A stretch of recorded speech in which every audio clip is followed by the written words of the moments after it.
नमस्कार, आप देख रहे हैं सी न्यूज़ भारत और मैं हूं आपके साथ ज्योति अरोरा।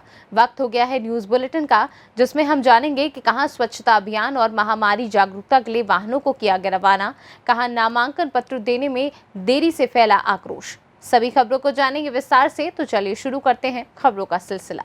उत्तर प्रदेशी प्राथमिक शिक्षक संघ जनपद अमरोहा के पदाधिकारियों और कार्यकर्ताओं की जिला कार्यकारिणी की बैठक आज अमरोहा नगर के कुंदन इंटर कॉलेज में हुई।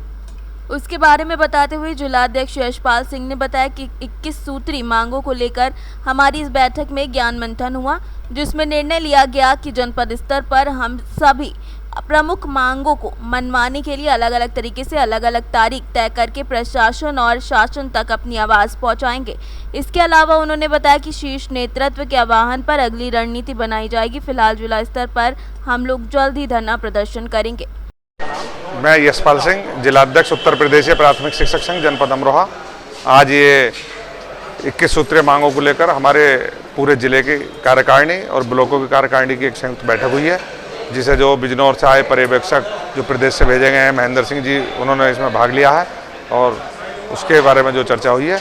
और सरकार हमारे बहुत दिन से डीए बहाल नहीं कर रही है। 1.5 साल से हमारा जो सारे डीए फ्रीज कर रखे हैं। पुरानी पेंशन को लेकर हमारे प्रमोशन पदोन्नति नहीं हो रही है।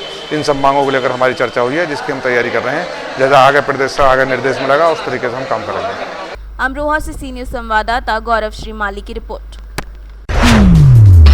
जिलाधिकारी बांदा आनंद कुमार सिंह के कुशल नेतृत्व में जनपद बांदा महामारी से जल्द निजात पा गया है।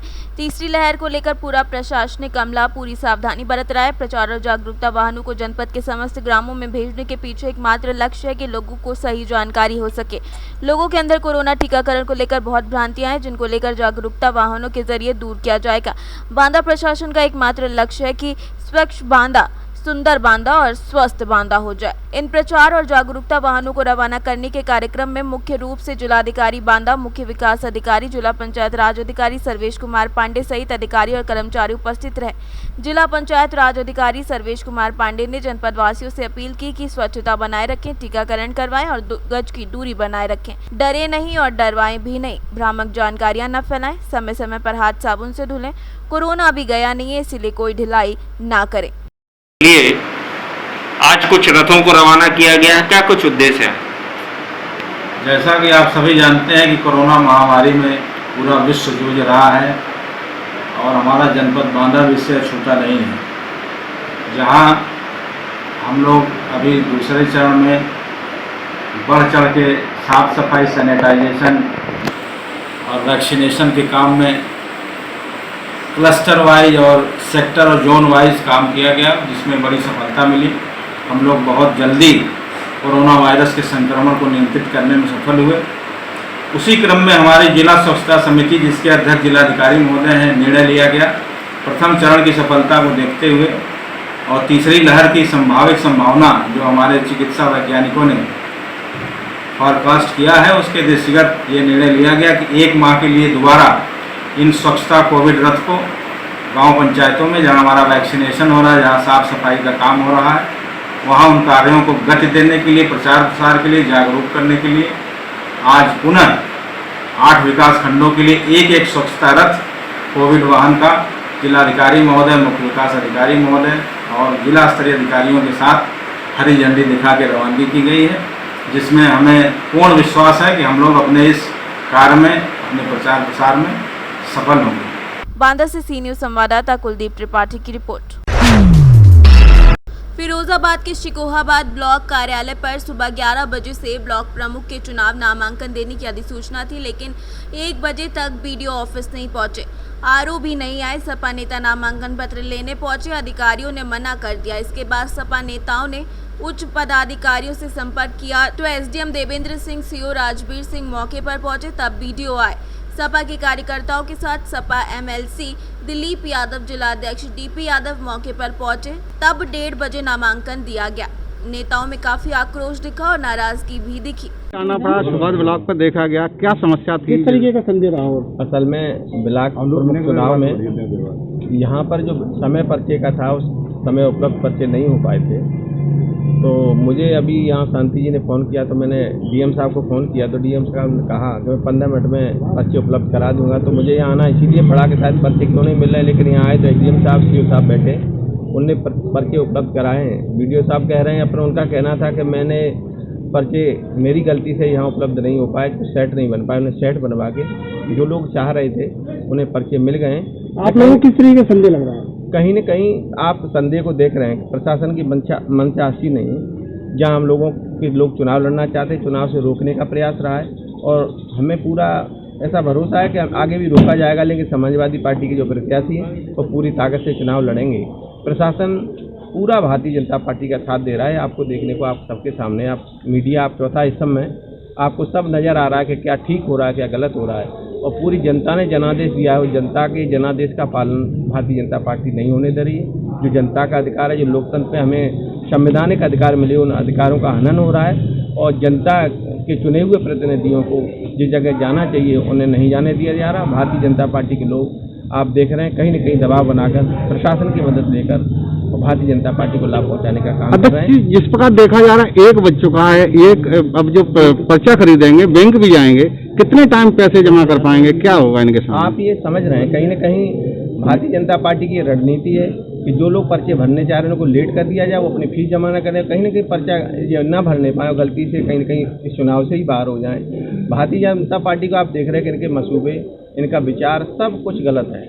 जनता को केवल ठगने का काम कर रहे हैं। आप देख रहे हैं कि सरकार प्रदेश में लगभग 5 वर्ष होने को आए, लेकिन आपने देखा कोई विकास का काम नहीं कर रहे। सिर्फ इनका कार्य यही है कि लोगों को भ्रमित करके और अपने मंसूबे को पूरा कर लिया जाए और भ्रम में डाल के। लेकिन समाजवादी पार्टी भारतीय जनता पार्टी का डट के मुकाबला करेगी और आपको हम भरोसा देते हैं कि ये चुनाव तो कोई डेलीगेशन का चुनाव, इसमें आप बेईमानी कर रहे हैं या जो भी कर रहे हैं, दबाव बना रहे हैं, बना सकते हैं। लेकिन कल आने वाला चुनाव जो 2022 है, मुझे पूरा भरोसा है कि जनता ये खुले हुए लूट देख रही है और मुझे भरोसा है कि 2022 में जिला फिरोजाबाद में आदरणीय अक्षय यादव के नेतृत्व में पांचों सीट जीतेंगे और प्रदेश में आदरणीय अखिलेश यादव के नेतृत्व में हम लोग सरकार बनाएं। तो ये यहाँ पर्चा देने में देरी हुई और आप भी आए। ब्लॉक शोकाबाद में हम हैं, तो चुनाव का अनाउंस हुआ है ब्लॉक प्रमुख का, वो आज नामांकन खरीदने की अंतिम तिथि है, कल से शुरुआत है। लेकिन विडम्बना ये है, कल फॉर्म कोई थे नहीं, आज सवेरे ही फॉर्म प्रॉपर नहीं मिल रही थे। यहाँ कुछ लापरवाहियाँ दिखाई दे रही। जिन ERO महोदय की जिम्मेदारी यहाँ होनी चाहिए, आके व्यवस्था करनी चाहिए, कहीं कोई यहाँ फार्म नहीं मिल रहा। उम्मीदवार भटक रहे, हमारे समाजवादी पार्टी के उम्मीदवार, निर्दलीय उम्मीदवार और उम्मीदवार लड़ने के लिए प्रजातंत्र में कोई भी लड़ सकता है चुनाव, उनको फार्म तक नहीं मिल पा रहा था। अभी हम लोग आए, SDM महोदय आ गए, उन्होंने तुरंत शुरुआत कराई है। BDO महोदय का कहना था कि हमारी गलती है, फार्म उपलब्ध हम नहीं करा पा रहे थे, हम मीटिंग में गए थे, इससे हमको कोई लेना देना नहीं है। जो जिम्मेदारी है उत्तर प्रदेश निर्वाचन आयोग के तहत ये चुनाव हो रहा है, उसमें अधिकारियों की पूरी जिम्मेदारी है। जो अखबार में अनाउंस हो रहा है, जो वहाँ से लिखित में आ रहा है, उसके हिसाब से नॉमिनेशन कल से बटना शुरू हो गए। हम अभी कड़े, अभी यह 5 मिनट पहले यहाँ नामांकन पत्र मिले हैं। ये विडम्बना है शासन की और प्रशासन की, इस तरह की लापरवाही है, मंशा गलत है और मंशा पे हम लोग बिल्कुल प्रश्न लगाना चाहते हैं और लगा रहे हैं। इसी तरह से ये धोखाधड़ी की भी हमें आगे संभावना है। मैं सबसे कहना चाहूँगा जो प्रत्याशी हैं, पूरी तरह से पूरी ताकत से लड़ें और इनके एक एक फार्म जो भरें बहुत देख के भरें, कहीं कोई जरा भी चूक हो जाएगी ये बहाना बना के उसमें भी लापरवाही कर सकते हैं। हम लोग इसको देख रहे हैं। प्रजातंत्र में भी जो हमारा संवैधानिक अधिकार है उसको भी छीनने की कोशिश की जा रही है, जो मानव अधिकार है उसको भी छीनने की कोशिश की जा रही है। इसको समाजवादी पार्टी पूरी चुनौती देगी और समाजवादी पार्टी किसी कीमत पर इनके मंसूबे पूरे नहीं होने देगी। पर्चे नहीं बटे हैं, क्या कारण है? पर्चे बट रहे हैं, आप जाकर उधर देख लें, उनकी सूचना पुरानी होगी जी। जैसे देखा गया है कि 12:30 बजे 1 बजे तक ऑफिस खाली पड़ी रही और यहाँ आरोपी लोगों के पर्चे नहीं दिए जा रहे हैं। अब इसमें तो जांच कर रहे हैं कि अगर वास्तव में आप कह रहे हैं वो सही है, अगर ऐसा होगा तो उस जगह आगे कार्रवाई की जाएगी। फिरोजाबाद से सी न्यूज संवाददाता दीपक की रिपोर्ट। SDM करछुना और राजस्व कर्मचारियों व पुलिस के मनमाने रवैये पर नाराज भाजपा के वरिष्ठ नेता शोभनाथ द्विवेदी ने कहा कि प्रयागराज में भारतीय जनता पार्टी को बदनाम करने की कोशिश की जा रही है, जिसमें स्थानीय पुलिस और राजस्व की टीम पूरी तरीके से संलिप्त है और इन पर किसी तरीके का दबाव नहीं है। उन्होंने कहा कि फरियादियों को फरियाद सुनने के बजाय उन पर ही दबाव बनाया जाता है, जिससे लोग परेशान हैं और दर दर की ठोकरें खाते फिरते हैं और इन अधिकारियों पर कोई दबाव नहीं है और मनमाने ढंग से काम कर रहे हैं। का मामला था। भूमि विवाद में वहाँ पत्थर लाठी डंडे चले, जबकि इस मामले की वीडियो सोशल मीडिया पर वायरल हुई। उसके बाद प्रशासन से ये पूछा गया कि इस मामले में क्या हुआ, तो उन्होंने कहा ये मामला संज्ञान में नहीं है। जैसे ही वीडियो उनके पास पहुंची तब वो मुकदमा दर्ज किए। इसके बारे में क्या कहना चाहिए? पुलिस अपने ऊपर बवाल नहीं लेना चाहती, हर मामले को वो लिपापोती करके टालना चाहते हैं। यही स्थिति करछना की है, यही स्थिति औद्योगिक क्षेत्र की है, यही स्थिति हर थानों की है। यहाँ सरकार आपकी है, लेकिन यहाँ कोई और बताया जा रहा है कि लोग यहाँ पर जो भी शासन आदेश चलता है वो किसी और का चलता है। ये किस? देखिए, मैंने अभी आपसे कहा कि मैं जिले का वरिष्ठ जिला उपाध्यक्ष हूँ। मुझसे ज़्यादा सीनियर जनता पार्टी में कोई भी भारतीय जनता पार्टी कार्यकर्ता नहीं है। मैंने भाजपा के अलावा, संघ के अलावा कोई दूसरा दरवाजा नहीं देखा। जब मेरा फोन एसडीएम नहीं उठा रहा है तो मैं इसके विषय क्या कर सकता हूँ? करछना में ये सही बात है कि भारतीय जनता पार्टी के कार्यकर्ताओं की नहीं चल रही है। करछना विधानसभा में भारतीय जनता पार्टी के कार्यकर्ताओं की नहीं चल रही है। यहाँ तक कि जिलाध्यक्ष की, मैं एक उदाहरण आपको बता दूं औद्योगिक थाने का, अभी एक मुश्किल से 20-25 दिन पहले का बात। हमारे यहाँ भारतीय जनता पार्टी की जिला मंत्री हैं। केंद्र सरकार, प्रदेश सरकार की जो नीतियाँ हैं, जो विकास के एजेंडे हैं, विकास की योजनाएं हैं, बहुत अच्छी है। देश के हित में और प्रदेश के हित में सरकार भाजपा की बहुत अच्छा काम कर रही है। लेकिन ये स्थानीय प्रशासन, चाहे वो राजस्व विभाग का हो, चाहे वो पुलिस विभाग का हो, ये पूरी तरह से चाहते हैं कि ये सरकार दोबारा न बन पाए। आप तो आम जनता की बात छोड़ दीजिए, भारतीय जनता पार्टी के कार्यकर्ता किसी की सिफारिश कर देते हैं तो वो ये कह देते हैं, पुलिस को ये कह देते हैं कि भाई उस तरफ से भी एप्लीकेशन आई है। बाद में एप्लीकेशन मंगा करके क्रॉस केस करने की योजना बनाते हैं। दोनों तरफ से वसूली चल रही है। भ्रष्टाचार चरम पर है पुलिस विभाग में और भ्रष्टाचार चरम पर राजस्व में। और खास तौर से मैं करछना एसडीएम की बात बताऊं, करछना एसडीएम तो पता नहीं किस मतवाली हाथी तरह हो गए हैं, कभी किसी का फोन नहीं उठाना पसंद है। मैं स्वतः आज 3 बार मैंने फोन किया एसडीएम करछना को। भारतीय जनता पार्टी का जिले का मैं वरिष्ठ जिला उपाध्यक्ष, जमुना पार में मुझसे ज्यादा सीनियर भारतीय जनता पार्टी में कोई नहीं। लेकिन जब मुझ जैसे कार्यकर्ताओं का फोन एसडीएम करछना नहीं उठा रहे हैं तो इससे बड़ा दुर्भाग्य क्या हो सकता है? और एक चीज है कि ग्राम सभा भरहा में इसके विषय क्या कर सकता हूँ? करछना में ये सही बात है कि भारतीय जनता पार्टी के कार्यकर्ताओं की नहीं चल रही है। करछना विधानसभा में भारतीय जनता पार्टी के कार्यकर्ताओं की नहीं चल रही है। यहाँ तक कि जिलाध्यक्ष की, मैं एक उदाहरण आपको बता दूं औद्योगिक थाने का, अभी एक मुश्किल से 20-25 दिन पहले का बात। हमारे यहाँ भारतीय जनता पार्टी के जिला मंत्री हैं विनोद कुमार प्रजापति, पिछड़ा प्रकोष्ठ। उनके साले को गांव में विवाद चल रहा है कई साल से उनका, उनके साले के खिलाफ किसी ने तत्पाल नहीं किया। औद्योगिक क्षेत्र की पुलिस उठा ली, उसमें जिला मंत्री ने सिफारिश किया, स्थानीय नेताओं ने सिफारिश किया, जिलाध्यक्ष ने सिफारिश किया। 2 दिन तक थाने में 2 रात 2 दिन तक उसको बैठाले रहे। और जब दबाव पड़ा स्थानीय लोगों का तो इंस्पेक्टर ने ये कहा कि आप चौकी इंचार्ज से मिलिए।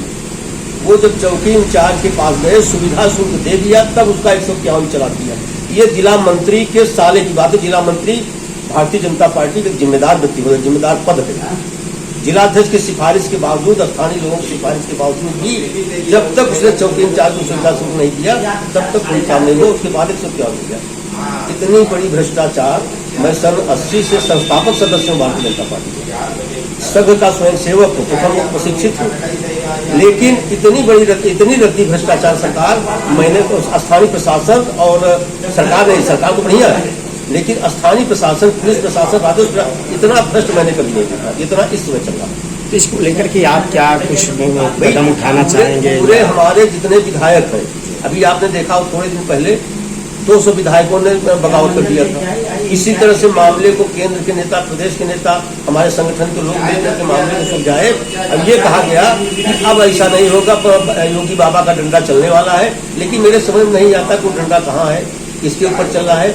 ठीक है, माफियाओं के ऊपर चले, सबके ऊपर चले, वो ठीक है, लेकिन स्थानीय प्रशासन जो पुलिस लूट कटोर बचाए, तो चाहे नेताओं की बात हो, चाहे आम जनता की बात हो, कोई संतुष्ट नहीं है, सब।